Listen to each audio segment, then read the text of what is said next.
people say, Bill, you insult all those poor mathematicians from Cambridge and Harvard. You treat them very badly. You make fun of them. You treat them like clowns. And yeah, I do. I treat them with the respect that they deserve. That's the way I look at it. And, when I started like 25 years ago to get my theory out there and getting people to know the theory, just a different way of thinking, right, of how this universe works, what it is, etc. Well, I was treated quite badly. I was ridiculed and I was insulted. They just threw rotten tomatoes in my face. And, that's not what I expected, because when I was in college, I had this idea, this idealistic, naive version of what science was supposed to be, what the scientific environment was like. And I thought that when you go out there and you present a theory, people say, well, they may not agree with it. They say, well, I don't agree with it. Here's some points that I've got against it, whatever. That's not what I encountered at all. It was just ridicule and insults, the whole works. And so, in a way, it was a wake-up call for me, because, suddenly I came face to face with the real scientific establishment. And, when you look at it from the days of the Greeks, they had all these schools, the Stoics, the atomists, and the cynics, and so on. And they would, laugh at each other.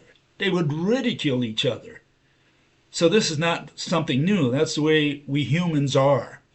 And so really I was quite naive in thinking that maybe, science was something different. I had this idealistic version of science that, people were respectful and they listened to your ideas and so on. No, not at all. It's just ridicule to someone who doesn't think like you. It's like the Buddhists, they laugh at the Christians, they laugh at the Muslims. Sometimes not in their faces, but always behind their backs, for sure. And so that's the way we humans are. And so if you feel that I'm mistreating the poor mathematicians, think again. And the first thing I'll tell you is, go to Riverside University and look for John Baez's Crackpot Index. It's on that site. It's on a university site, a site that is maintained indirectly, right, by the government, because taxes maintain part of the income of that school. And so, you're paying taxes, and they use that Crackpot Index, like they used it on me, to ridicule people, to belittle them. And so before you tell me that I'm mistreating the poor mathematicians, write a letter to Riverside University and tell them to get that garbage off their formal site. Okay, that's the way it should be. Okay, so yeah, don't treat me so badly. Look around and you'll find what the real environment is in science. And another thing you should include in that is the fact that the mathematicians run the show. They have control over the whole works. They have their magazines.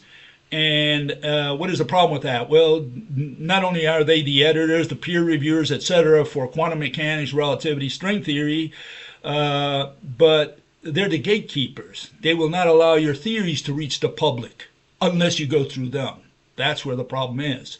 And that's wrong, because the way I look at it, right? Why? Because if you have a theory of how the universe works, which has nothing to do with math, no equations, no experiments, you have a different theory, a different vision of how this universe works, why not have that reach the public?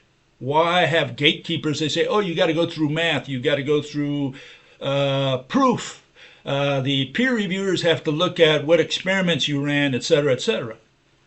There are no experiments for light. There are no experiments for gravity. And I mean for the mediators.